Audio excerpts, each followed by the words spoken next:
Hi Aquarius, this is Jav. Welcome po sa ating channel. Gamitin ang reading na ito bilang gabay lamang. Kung naka-resonate kayo, comment down. Kung hindi kayo naka-resonate, ibigay niyo po sa iba kasi general reading po ito. This is for you, Aquarius.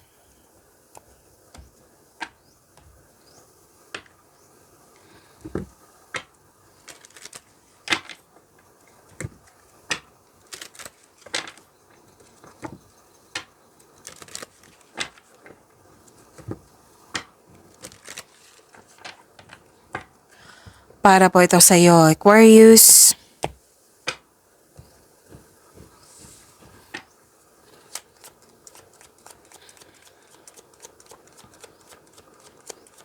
Maraming salamat po sa inyong patuloy na suporta at maraming salamat din po sa mga hindi nag-skip ng ads. Sa mga hindi pa nag-subscribe, subscribe na po kayo at click bell notification para malaman nyo na may bago tayong video. Para sa mga gustong magpa-reading, comment po kayo ng personal reading. Again, comment kayo ng personal reading and check my reply sa comment section.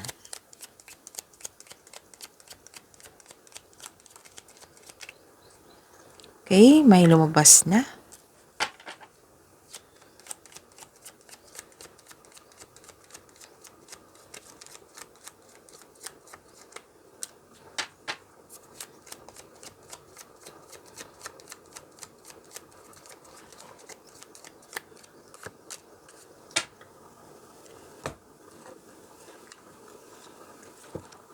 Aquarius. Okay, ang ganda. Oo, malaking pera pa rin. Oo. Lumabas pa rin, no? You deserve this. Aquarius, may parating na malaking pera, pwedeng cash or check man ito. At malalaman mo din yung totoong intensyon ng isang tao sa'yo. Pwede din nakatanggap kayo ng news or information, mahalagang news or information po. Nakita ko rin dito na may togetherness, bonding, pwedeng may party, achievement, reunion, special event, public event, basta grupo ng tao. Nag-uusap kayo. Opo, Aquarius, at stop overthinking. Kasi nga, nakaka-drain to ng energy nyo. Mas mapapagod kayo niyan. Overthinking, overanalyzing. So, kailangan yung ma-overcome nyo yan, Aquarius. And may fear akong nakikita dito. Some of you, fear, doubt, hesitation, or sama ng loob. Or di kaya anxiety or stress ito. Oo. So, yung mga nararamdaman mo, I'm hoping na ma-overcome mo yan. So, lalo na sa overthinking na ito or overanalyzing, kailangan nyo magkaroon ng time for reflection and mindfulness skills. Yan, makatulong yan sa pag-stop ng overthinking. Okay, so ma-overcome nyo yan, Aquarius.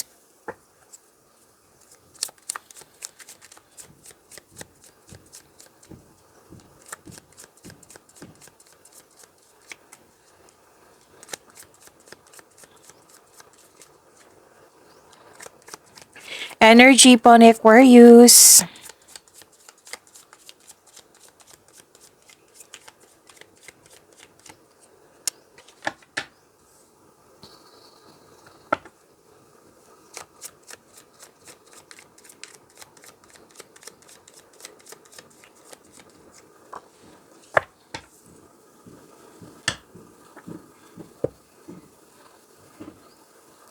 Paalala lang po Aquarius, kailangan po ito para ma-remind kayo, lalo na sa mga bago dito. Oo, para hindi sila maligaw. Kumbaga, kailangan po ito. Okay, kung may napansin kayo na repeating message, meaning to say pinupush ng cards niyan. Like for example, nanood kayo, okay? Nanood kayo sa, ano tawag ito? Monthly Gabay Tarot Reading, Weekly Gabay Tarot Reading, Daily Gabay Tarot Reading. Tapos dito, may napansin kayo na repeating message. Yan po yung pinupush ng cards na kailangan nyo bigyan ng atensyon, solusyon at aksyon kung maaari po. So ano yung energy ni Aquarius?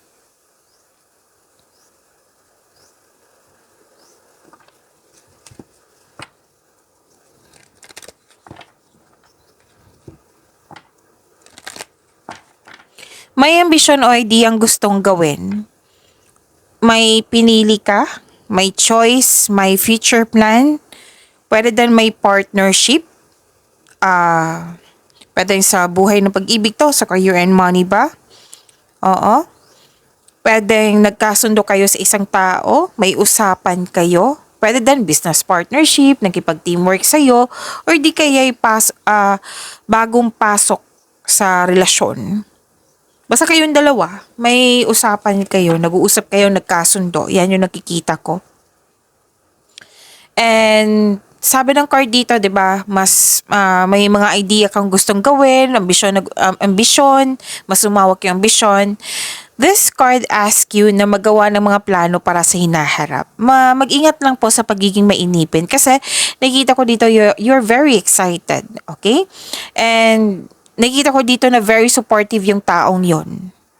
Oo, yung taong yon, na susuportahan ka ng taong yon. Kung sino man tong kausap mo na nagkasundo kayong dalawa. At pwede din nagkasundo kayo para mag-travel. May nakita kong travel ka sa dito, plano, nakaschedule na or nagganap na. So isang bagong chance para sa paglago ng inyong career also. Yes. And oo, very excited ka dito and ang ganda kasi sabi ng card dito, you're divinely guided. So meaning to say, nasa right path ka. Okay? Yung sabi ko kanina, nagkasundo kayo sa isang tao, pwedeng business partnership to ha, or magbigay ng puhunan po upang palakihin ang yung mga layunin sa buhay. And makinig din kayo sa inyong intuition kasi it will guide you sa isang malaking desisyon.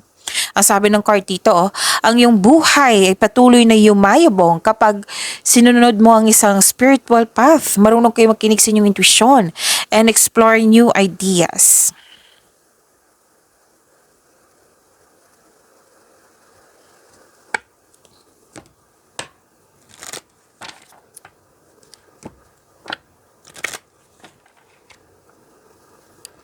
You're very inspired in doing some action. Very inspired ka, na-motivate ka. You have the power, personal power. This is, malakas ang iyong confidence. At, this is mahigit pa sa success. This is victory. Mas lumawak yung ambisyon mo sa buhay nang dahil sa tagumpay na ito. At nakikita ko yung pagbalanse or kontrolado na, like for example, example lang po ito ha, naguluhan kayo. Oo. The other day now, kontrolado na. Okay? Kampante ka sa isang sitwasyon, sa kung anumang sitwasyon ka ngayon. Tapos may tao dito na malaking kanyang influence sa'yo. Na tutulungan ka nga. Ng dalawang card na mismo nagsabi dito ha. Tutulungan ka ng taong ito. Para mas lumago yung layunin mo sa buhay. It might be may pag-usap kayo regarding sa travel. Basta nagkasundo. Dalawang card naman po nagsabi dito. And you're very confident. Ang ganda. Ang ganda ng energy niya.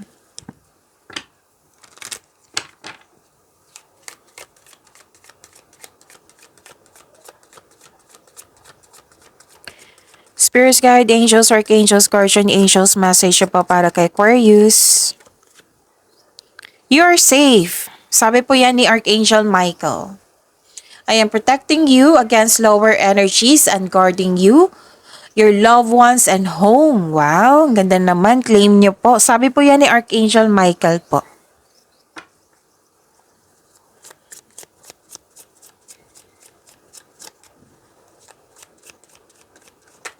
Okay, dalawa na ito. Kunin ko na.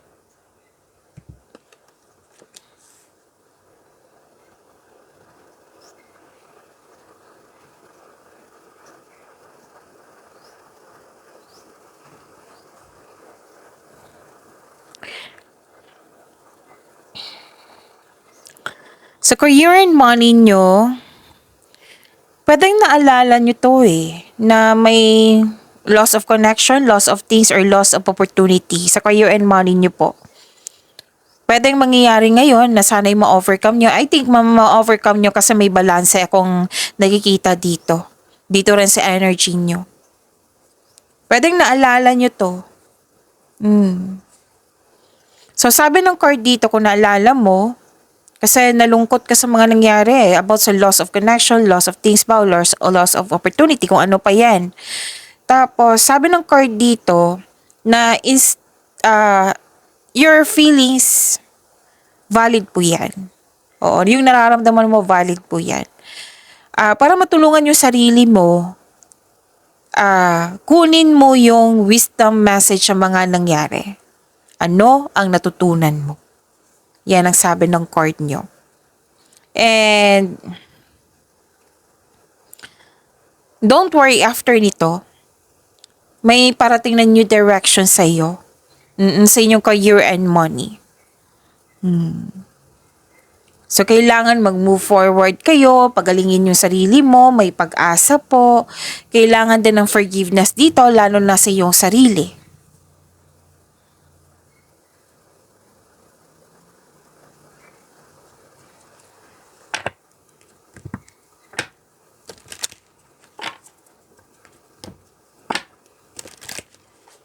Yung sabi ko kanina sa inyo, na regarding sa inyong emotion, na nakita ko dito at dito rin, magiging balanse din yan. Nagkaroon kasi ng moderation, pagkakaisa, nagkaroon ng divine timing, katahimikan, may tulong talaga. May nagtutulungan dito, combination of forces. At may realization, wow, this is good, realization. You're divinely guided po. Sinabi ng cards nyo dito sa energy cards nyo hanggang dito sa inyong career and money. Maaring nagbigay ito ng signs sa pamagitan ng isang tao or kaibigan na maaring makatulong sa struggle mo ngayon. Kaya kailangan ng mahabang pasensya po as the universe goes to work to bring your desires into reality. So this is desires mo sa buhay, sa career and money, magkakaroon ng realidad yan. Reality. So, seek balance and create a calm atmosphere. May nakita rin ako dito, may masungit ka dyang nakasamahan or masyadong sensitive. So, nagbigay ka dito ng mahabang pasensya at naintindihan mo kung bakit nagkaroon siya ng ganyang emotion, kung bakit ganyan yung pag-uugali niya. Naintindihan mo, nagbigay ka ng mahabang pasensya. At ang sabi ng card dito, pay attention po daw kayo sa pasok at labas ng pera.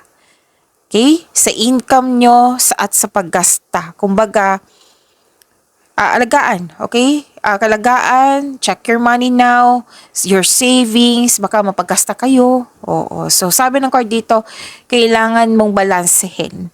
Kailangan mong i-control yung paggasta ba. Baka kasi, may paggasta na mangyayari. Oo. Okay? So, yun yung sabi ng card dito.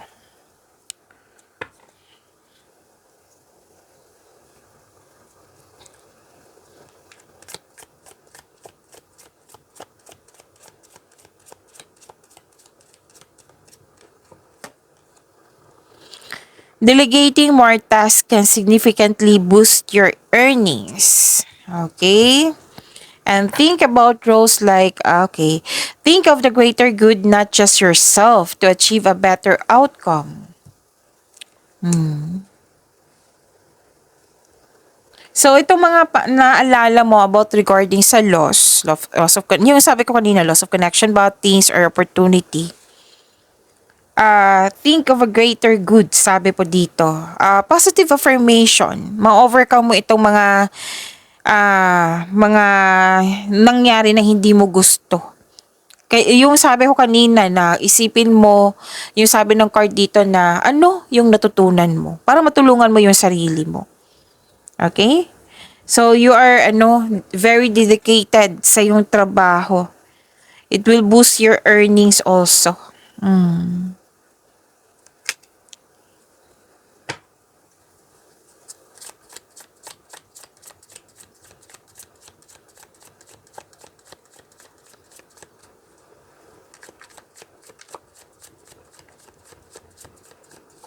Okay, so this is about your love life, self-love, partnership, and romance.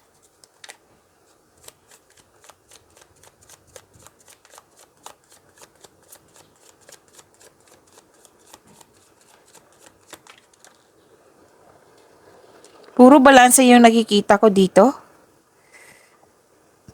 Aquarius, excuse me, kailangan ko mag-burp.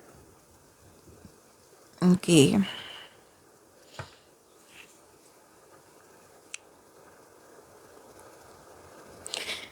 So this is about your love life, self-love, partnership, and romance. Umaapaw yung blessings. Wow. At yung sabi ko kanina na dito sa energy card nyo na bagong pasok sa relasyon, andito rin. So this card tells you na the divine is offering you a new love. Yes, may parating na bagong pag-ibig po, which can arrive in many forms such as self-love, new relationship ba, or new connection sa isang tao na magbibigay ng love, peace, and happiness sa iyong buhay. So this card asks you na receive this gift from the universe dahil ito ay nakatadhana sa iyo. Open your heart and receive the emotions around you. And ikaw din ay nagfo-focus sa self-love and you're taking time for yourself. Nagkaroon po ng personal development. Sa mga relasyon sa buhay mag-asawa, renewal of love, nakikita ko dito. Yeah, very supportive at mahal na mahal niyo ang isa't isa. Masaya kayo ngayon at dahil masaya kayo ngayon, nagkaroon ng positive emotions flow. Pwede din na may buntis or the arrival of a new baby. Okay?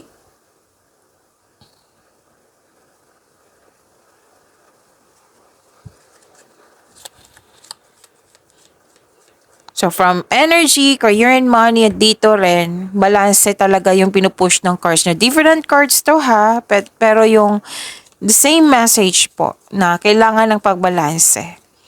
Okay? Nakita ko yung stability mo dito. Okay. Pwedeng kayo ang may concern sa isang tao nito or kayo ay nakatanggap ng concern na like kasi may sabi dito nabuhos ang oras sa pag-aaral or sa trabaho. Wala nang time, wala nang sapat na time for yourself, sa partner, or sa family. Pwedeng kayo ang nagreklamo nito or nakatanggap kayo ng reklamo. Sabi po ng card. So, sabi po dito, tamang pag-manage. Okay? Nagdadalawang isip ka dito, ang ilan sa inyo na magdesisyon if you're going to travel, enough mang money mo. So may kasiyahan dito buhat sa paglilibang. Okay.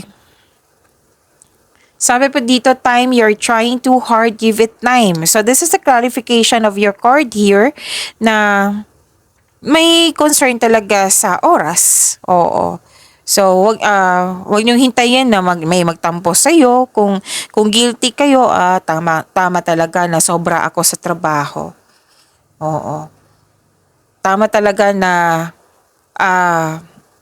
kulang yung time ko sa family ko, sa sarili ko. So, give time. Pinupush ng cards nyo repeating message to. Balanse din sa pera. Ito, nagbabalanse din kayo sa pera dito kung if you're going to travel. Balanse sa emotion. Okay? So, travel yung nakikita ko dito from here to energy to here. Oo. Ang ilan sa inyo, nagbabalanse. Kasi ayaw nyong galawin yung ipon nyo. Kasi nakita ko dito na binigyan mo talaga ng halaga yung ipon mo. Like for example,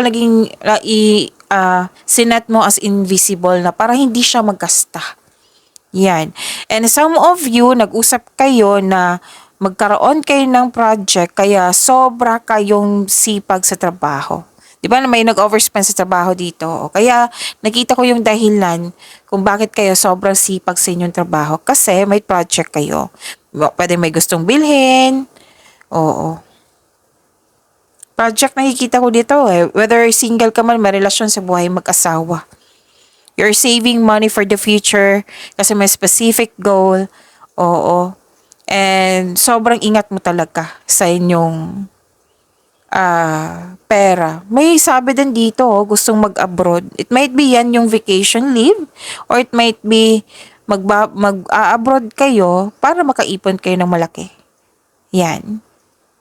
So, sobrang hard worker mo dito. Kaya lang naapektuhan yung time for yourself, for your family, for your partner. Kasi you're building stability, naging hard worker ka, gusto mong makaipon. Nagkaroon ng disiplina sa pagtitipid. Kaya nagbabalanse kayo dito. Okay? So, pag-imanin niyo po yung blessings sa binigay sa inyo, Aquarius. See you tomorrow. Maraming salamat.